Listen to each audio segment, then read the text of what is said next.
Have you guys ever heard of this company called KMC Solutions? It's actually the biggest co-working space in the Philippines and maybe one of the, if not the biggest in Southeast Asia. And you ever wondered to yourself, what does KMC mean? Well, it's actually the initials of the three partners that started that company. And today on Let's Talk, I'm going to be talking with the K in the KMC. He's one of my good friends, and his name's Greg Kittelson. What's up, Greg? God, you're handsome. How are you, buddy? How you doing? I'm good, man. You're at the office? Every day. For the people that don't know you, Greg, which is a very few minority, but let me just give a little bit of an introduction. So I met you. Do you remember how we met? Through Amanda? Yes. Yeah, exactly. In our office in Makati for GrooveNet. Groove what? GrooveNet. Remember, we were on your show. Yeah. Yeah. So Greg, so you've been in the Philippines now for how long? Almost 18 years. 18. You're practically Pinoy. Are you a Filipino citizen already? Amerikano ko pero pusong Pilipino. Yeah. I actually call you, what is that? An egg? White on the outside, pero puti sa labas, pero yellow sa loob. Dilaw sa loob. Right? I mean, I would describe myself as culturally a mix of, the different influences in my life and the places I've lived and the people I've been around for sure. Yeah, but you've lived in the Philippines 18 years. That's a long time. It's a long time, yeah. I mean, I came out initially 2 times to visit, and that was 20 years ago. The first day I got here, I went to Boracay. So imagine Boracay 20 years ago, fell in love. Hung out in Manila after that, Cebu for a few days. I was just here for about a week and a half, and then came back a year later. Same thing, came back to Manila, went to Bangkok, came back to Manila. I was about a week and a half, and then I came back a few months later just to stay here for about 3 months, and that was almost 18 years ago. So, got involved with some friends, some business partners, businesses, and then I've stayed. But when you first thought of coming to the Philippines, was it just for a vacation, or did you really say to yourself, wait a minute, I'm going to live here and I'm going to do a business here? No, not initially. I mean, I came to vacation twice, and then I came back to stay for 3 months and do kind of a web project, like a travel website that, I didn't really end up finishing, and got involved in some other things, and, met one of my business partners, and then kind of took it from there. Right. And the reason I wanted to actually interview you on video call is because I like your story. I saw how you started. I saw that young, brash dreamer in you that was like, I want to make things happen. And you had the amazing ideas. And I remember your website. I remember, I had my TV show, you had your website, we collaborated, we had celebrities going on. It was amazing. But well, thank you. I was going to say, just to be clear, I mean, everything I've ever done here in the Philippines was always with, 1 or 2 business partners. So, I've never done anything on my own. I mean, I'm very lucky enough to, I would say get linked up with people that are friends and then become business partners. So I think it's a lot easier being entrepreneurial when, you have somebody at your side who's, hopefully smarter than you. And can complement you. So, that's always been the case, with my business partners, I would say. Yeah. I've been very lucky to choose the correct business partners. Yeah. And I think Amanda is the perfect opposite of you. I mean, I watch you guys together. You guys are perfect opposites. She really compliments you where that's, why don't you tell me how that works out for you?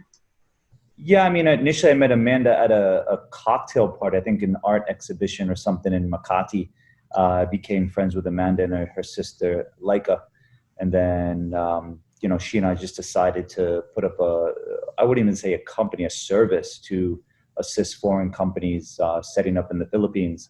And she would kind of do the heavy paper pushing, if you will, as a corporate tax lawyer. and then me kind of being the friendly foreign face because we were assisting foreigners, just kind of advise them how to deal with office space and get an internet connection and hire people and manage people here, because they were mainly American clients, and it kind of spawned from there. We were offering incorporation or business registration services, and then a lot of the clients said, well, can you also do our accounting? Can you do our payroll? And I would turn to men and say, can we? And she said, Greg, I'm a tax lawyer. I'm not an accountant. So then clients would ask the same thing. Can you do our accounting? Can you do our payroll? So we eventually hired a CPA, and then they would ask for recruitment, office space, visas, all types of services. And eventually we would just answer those and start providing those services after we hired, other professionals. And then around the same time, we linked up with Michael McCullough to eventually form KMC. That was, essentially spawned out of Kittelson and Carpal Consulting. Right. And did you ever imagine in your wildest dreams that you were going to end up owning one of the biggest, if not the biggest, co-working space in the Philippines? Not at all. When Amanda and I started Kittelson and Carpal Consulting, we didn't even think we'd have one employee. And we were just kind of, essentially co-working ourselves in another office. Clients started asking for more services, so we had to hire more professionals, and then more clients came. So again, we're providing these essentially corporate services to set up and start doing business in the Philippines. Essentially registration with the SEC, Security and Exchange Commission, the BIR, PAIBIG, PhilHealth, SSS, barangay clearance, mayor's permit, registration with PEZA, ongoing accounting, payroll, visa processing for foreign nationals, recruitment, executive search. But a lot of them also ask for either large office space, like minimum of 1,000 square meters, but also a lot of them wanted this kind of incubation space or seat rentals. That's what it was called back then. Or to rent out a private room in a serviced office, or co-working, although that term wasn't used back then.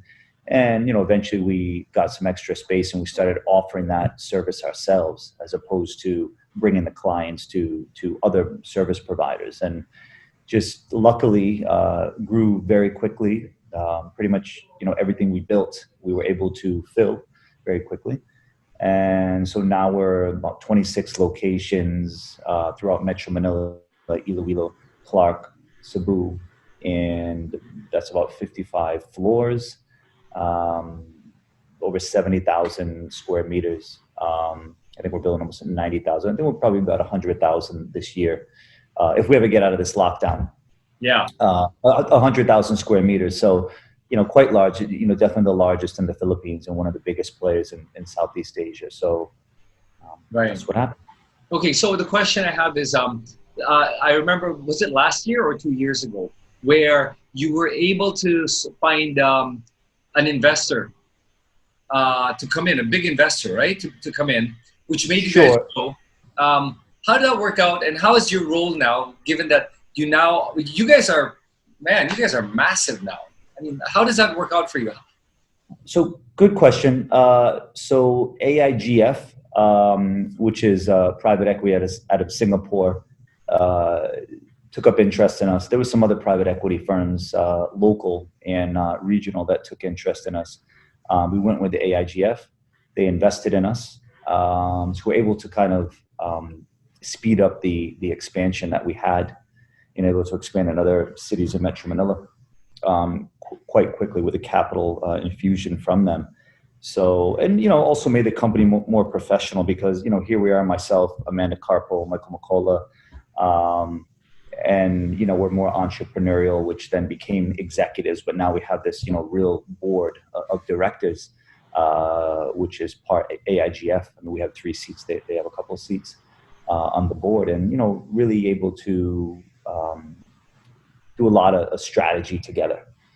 So which is good. And we've always had a very, very strong executive team, middle management, and that just gets better and better. So the executives we have been able to grow with the company, which is a very good thing. It's great to see executives or people with you that start years previous where you're small and grow with a company, because not every executive can grow as quickly as the startup can. Right. A lot don't, and that's why you have to go outside and get other executives. What most of them have, actually, the ones that we have, they all did. I mean, so it worked out well. So I'm very lucky to have very smart, talented business partners, and just as lucky to have very smart, talented executives and even middle management teams, and of course everybody that works under them. Well, let me answer your first question of for KMC and how have things changed. Actually, Kittelson and Carpool Consulting as well, Okay, sure. Because Kittelson and Carpool Consulting also was purchased majority stake by a consulting firm out of, this is a different transaction, different company. So again, Kittelson and Carpool Consulting was purchased 75% from a consulting firm out of Singapore. So that was the kind of first partial exit, and then moving into KMC Solutions with the investment from AIGF. So what has changed? I'm more focused on KMC Solutions and expanding that business. No, not retired. No, not on vacation. Sometimes able to work outside of the Philippines and travel, but it's never a full vacation. You're always working wherever you are. So no, I mean, there's just much more opportunity. So we definitely are. The three founders definitely did not slow down by any means. I mean, we still have responsibilities and still focus on the areas where we excel at as individuals in different disciplines, and then come together and with the executive team and the board. So that's Kittelson and Carpool Consulting and KMC Savills. Aside from KMC, what have you been busy with? You have another business that you did, Xenia, the massage shop that a lot of people use that don't know that you're one of the. Are you one of the partners? Like, how does that work? Like, how did you get into that? So a few years ago, with David Foote, who's the founder and CEO of Xenia, we came up with this idea of launching it, but I had a full-time job at Kittelson and Carpool and KMC Solutions, so was able to help fund Xenia to get to where it is at now, and bring in some other investors as well, local and foreign. So Xenia is a health and wellness medical platform. So we started with therapeutic massages to the home or as well as to the office. Very high quality, very professional. You have some other things there, manicure, pedicure, Thai foot massage, very high quality, and tens and hundreds of thousands of actual jobs throughout Metro Manila, and that's expanded into now recently health and medical. So there's health and medical services that are launched there with Xenia, vaccinations, blood testing as well. Vaccination so vaccinations for the flu and blood testing in general. Also working with some other healthcare providers to do tie-ups with them. So there's a bit of a B2B play as well, business to business, or actually B2B to C, business to business to consumer. Also delivering prescriptions for MedExpress as well. We'll get into some other tie-ups there. And then also working on, which is about to launch soon next month, is a corporate solution for COVID testing. So when employees come back to the office, come back to the building, Xenia will have the app there and the instruments there to do the testing as much as the company wants prior, to have the employees come into the building or come into their floor or office. So that'll be out there next month. Wow. Okay. So that was actually going to bring me to my next question. You kind of answered it already. Is how are you guys moving forward with this new normal that we have? I mean, let's face it, things are not going to be the same anymore as it was before. So let's talk about KMC first. How is KMC getting ready for this new normal, this new world order that we have? That's a very good question. So, I'm on phone calls with IBPAP, which is essentially the Outsourcing Association of the Philippines, and other IT BPO call center companies here. And, discussing what's going to happen, what the new normal is going to be related to social distancing in the office place. As you know, a lot of desk or cubicles are 1 meter to 1.2 meters. And, the question is, will there be social distancing when people sit down? So are you removing cubicles or desk, or are you removing chairs, or are you going to do 50-50? So, some companies are talking about 50% of the workforce will work from home 1 week, the other 50% will work in the office, and then next week they switch. That's one way to do it. Luckily for KMC Solutions, we have hundreds of internal employees. We've been able to retain all of them. We didn't let anybody go. So, we're expecting to all return when the time comes.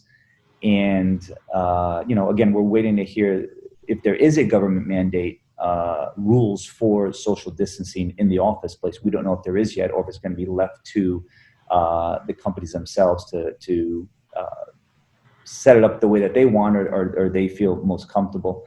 Right. But I do envision face masks for everybody for the unforeseen future. As much social distancing as you can. They'll probably be within an office instead of everybody going around the office floor like this. It's you go one way around. So that's probably what's going to happen. A lot of the alcohol and hand sanitizers throughout the day. Right. And, one of the things I noticed was that, and I want to see more with a lot of buildings and offices, is maybe automatic doors instead of being able to touch the door to open it, that it just opens when you walk in. Absolutely. We're looking into that now. You can imagine with KMC, you're talking hundreds of doors. If you're talking doors into the office floors, when you get the elevator, you're talking hundreds. If you're talking doors of the individual private office within our floors, you're talking thousands. So, we are looking into that, looking at different options. You want as little touching as possible. Yes. Of kind of communal areas, whether that's a door handle or what have you, the bathroom. So more sensors, automatic doors. Again, I think not just us, but a lot of companies are looking into that. Yeah, and also for the high traffic areas, like the reception area. One of the things I was thinking about was maybe you guys should be putting like a permanent plexiglass between the receptionist and everyone else, stuff like that. Because even in groceries, have you noticed there's like plastic everywhere? Yeah.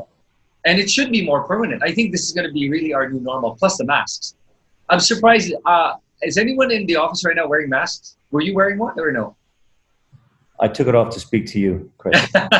So we can see your good-looking face. I'm in a conference room by myself, so with the door shut. How has this lockdown affected you? Interesting enough, there's no restaurants to go to, no bars. You can't really hang out with friends. It's more time at home. I'm definitely, watching more videos to learn things. Definitely reading more, working as well. There's some, I think as an entrepreneur, still working in the company that you founded, there's always projects and things you want to do, and sometimes you don't get to it. And now it's more of a chance to get to it. That's one of the things. My personal cook for about 12 years has a 9.5-year-old son who I've essentially helped raise from birth. And I sent him to private school, and see him quite a bit. I mean, he lived in my home from 1 day old until last June, which is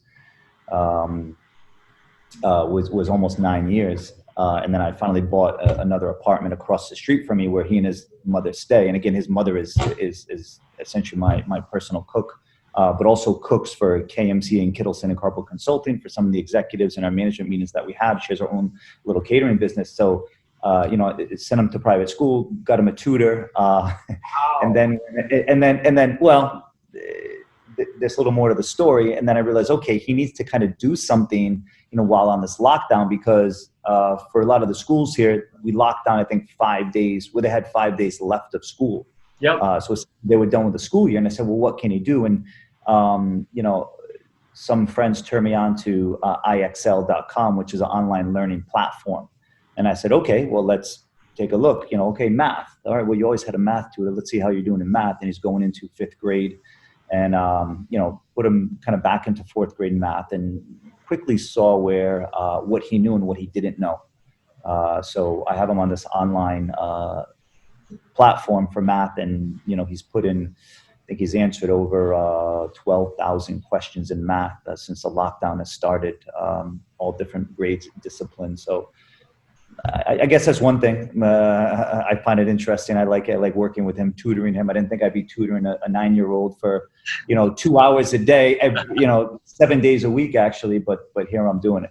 You so know, that's what I'm doing a lot apart from working, but I do come to the office every day and work on top of that. And I like to work out and can't go to the gym, so I didn't get fitness equipment for the home fast enough, and don't really have much more room. So using water bottles and jugs and things and kegs that we have from the office, and working out and doing pull-ups and push-ups, and making the best out of the materials I have for my workout. So yeah, that's another thing. And I remember seeing that video of you doing pull-ups right outside your office. Wow, damn, strong. I was impressed. Now, the story you said about your helper with your kid, honestly, I was seeing a side of you as a dad already. Have you ever thought about that? Why aren't you even married and with kids yet, Greg? Tell me. I think, and honestly, for the last, over a decade and a half, I really focused on being an entrepreneur and building these companies with my business partners and teams, and just kind of, focused on that. And that's where that's what the passion and the time went into. And when I have free time, of course, I travel back home to Rhode Island in the United States, where I'm from. And I have I'm in Spain quite a bit. I have friends there and travel. So yeah, when it happens. When it's right, it's right. Yeah, that's true. That's true. But Chris, there's no rush. I'm still young, so no rush. I know you are. You look young. You look good, man. And I'm sure you have your pick of the lot, right? Okay, you're a pretty social guy. Like, this lockdown must be pretty tough. How are you? Like, you're not an introvert by any stretch. You are definitely an extrovert. Is that correct? Yeah, correct. Absolutely. I mean, for the record, you're not supposed to walk around outside. So, of course, I'm a law-abiding citizen, so I don't walk around outside. If we have a party on the KMC bar or KMC Sky Deck, sure, I would have a couple drinks. I mean, this is the KMC bar. I love it. Always a salesman. I love it. And this is our office, but at the same time, we have a bar. Yeah. Now, Greg, I have to say, and then we have and then we have our Sky Deck, right? So sometimes we throw some parties out here. I think, Chris, you've been here before for these parties. Yes. And by the way, I have to add, you guys have the best coffee. Where is your coffee from? That's really good shit. Where's our coffee from? Yeah, like, where do you guys get your coffee? It's really good. Is that like your personal thing, like the coffee, that it has to be good? Correct. Because in every branch. It's called Mad Max. That's what we serve here at KMC, all 26 KMC locations. Oh, wow. And Mad Max is just in KMC, or do they have retail outlets? Just in KMC, but you can buy it online as well. Wow. Okay. And I assume that the reason you have Mad Max is because your friend owns it. Yeah, we sort of got involved in a little bit of coffee business, so. You're that's one of your businesses now? Yeah, we supply our own offices, all 55 floors. Yeah, that's a big client right there. So that's a good business to get into. That's good. For all the viewers out there, what is your advice to them, for the people that want to get into business, the millennials right now that are probably working and watching this video going, God, how can I ever get to where this guy is? What do you advise? Well, you have to have passion. I think when it comes to identifying a business, you have to look at a problem and see if you can come up with a solution, or essentially just, look for opportunity, whether it's a product or a service. And, you got to be very dedicated to it. When we started our companies, that's what we did. That was our lives. That's what we focused on. That came before everything else. It came before going out, relationships, traveling. And I'm not saying you can't have a relationship and start a business. Of course you can.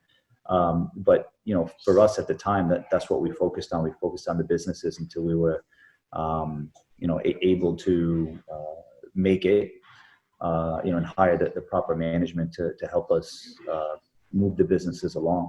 But is identifying, what is your passion? You always want to work in something that you have passion in. Very important. And if you do find something and it looks like it's a passionate project that could become a business, it's always nice to do it with somebody. Like I said, I got very lucky to come across very good partners, and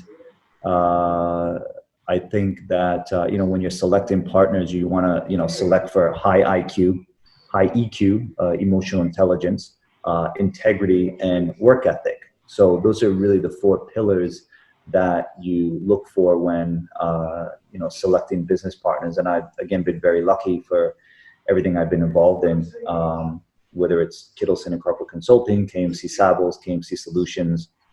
We have a couple other businesses that incubated out of KMC, which is Sprout, which is the online HR and payroll processing for the Philippines, and T1, which is an office construction company. So in an office design and build out company. So, and our partners there are excellent and very smart. And it's the same thing with Xenia. I mean, the CEO, founder of Xenia, David Foote, he's a technical genius. Yeah, you want to work with very, very smart people.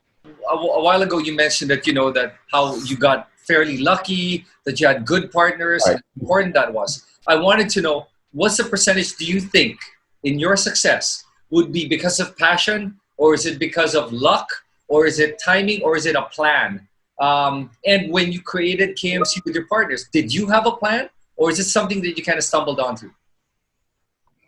Well, listen, I think luck always plays a part in business success, because it's a lot of times being at the right place at the right time. So that's definitely part of it. I think for when we started Kittelson and Corporate Consulting, boom, all of a sudden all these foreign companies started coming into the Philippines and needed help with services, corporate services, office space, whatever it was. I don't think anybody really predicted this, massive boom in this IT BPO industry. I mean, I think we expected some here in the Philippines, but it really took off, and it kept on going for the last 15 years. So, that's somewhat luck. It's a right place at the right time. What is another lucky part about it? Listen, I'm in the Philippines. This is, a very fast growing economy. So when you have this, 6 or 7% GDP growth, wind at your back, economy just pushing you along, then that really helps you out, as opposed to being in a country where there's, 1 or 2% GDP growth. So that I look at as somewhat luck, being at the right place at the right time, and being in a great economy that just has continued. I mean, that's one of the great things about the Philippines. So. But again, it's selecting the right business, the right services in the right industry, or supporting the right industries at the right time, in the right city, in the right country, with the right economy, and again with the right business partners, and then also hiring the right people from the start. So we still had people that, for KMC Savills, for example, we still have our first employee. We still have our first 2 employees, and they're fantastic. And they, essentially, run the business at KMC Savills, which is our real estate services firm, mainly commercial brokerage and project management. So, that's luck, I guess. Yeah. All right. And, I just remembered, I have another question.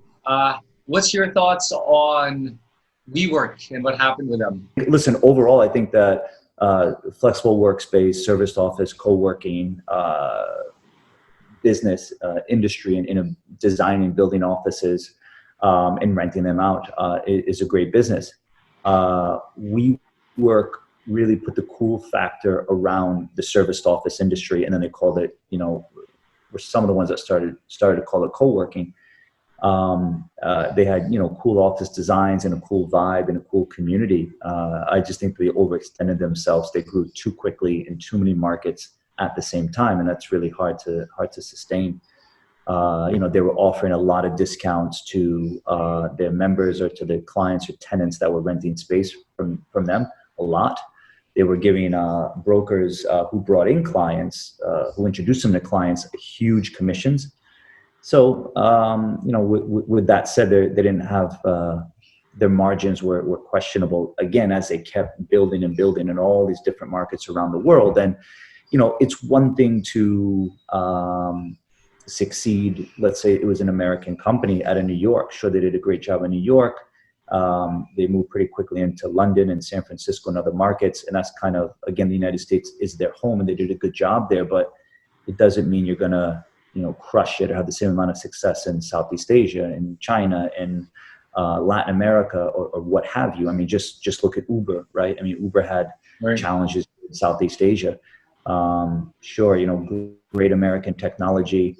And again, at one point, WeWork was a great company in some measurements, and doing things right. But, having local knowledge and being a local player gives you an advantage. If you look at KMC, we've done very, very well in the Philippines. Very well. Now, we decided to stay in the Philippines as exposed as instead of going to Malaysia, Indonesia, Singapore, Thailand. So sometimes we thought about opportunities would come up and say, hey, let's put up a couple thousand square meters of office space in Jakarta and a couple thousand square meters in Kuala Lumpur. And then all of a sudden an opportunity comes up in our backyard, which is BGC or Makati where we started, or hey, this Ortigas or Mandaluyong, or we have all of these spaces that we can take advantage of that are just around our neighborhood, around our backyard. So let's just launch there or expand instead of going to another country, which we're not local. I'm not Filipino, but I'm local. I've been here for 18 years. My business partner Michael's been here for 14 or 12 or something like that. And Amanda, she's Filipina. She's born and raised in Makati. So we had that kind of local advantage. And you see it with other competitors coming in from around the region, coming into the Philippines.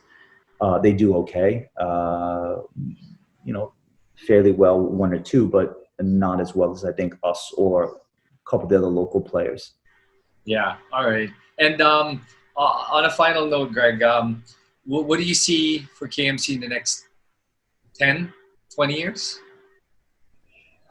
20 years is a long way away. Let's talk about the next couple of years. I see further expansion, potentially some additional services.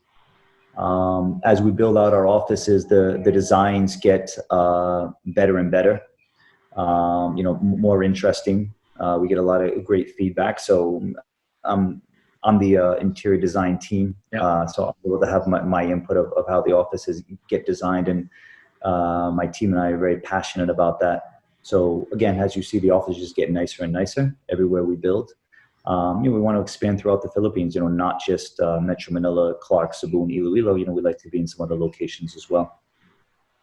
Awesome. Okay, what's next for Greg Kittelson? So, one last thing is, we've already essentially spawned off and incubated, other businesses. We have this kind of KMC ecosystem. You have Kittelson and Carbo Consulting, KMC Savills, KMC Solutions. What spawned from there is T1, our office design and build out company, Sprout, which does the online payroll and HR. We're always looking to if there's another great service that we can essentially spawn out of our companies or one of our companies, and offer support and resources to make that company make it easier for them, then we're willing to do that. The founders of KMC, we're able to invest in other startups here, mainly tech startups here in Metro Manila. So Awesome. that's exciting, and kind of offer our advice and what we've been through. Give some consultation, open up some doors, and make some connections. So I think that's that's part of it. Having the success is able to kind of pass it on or pass it along, and offer mentorship and introductions. Okay. We want to see everybody succeed, right? Yeah, that's true. And okay, wait. Okay, let's close it with this one. Greg, how do you define success? Happiness. Awesome. All right. Thanks so much for your time, Greg. I really appreciate it. I learned so much So from much. you. And let's keep in Great touch. to see you virtually. I love to see you in person when quarantine's over. And then let's talk again soon, all right? Hopefully in person, yeah? All right. Take care, buddy. See you later. Bye-bye. All right. Take care. Bye-bye.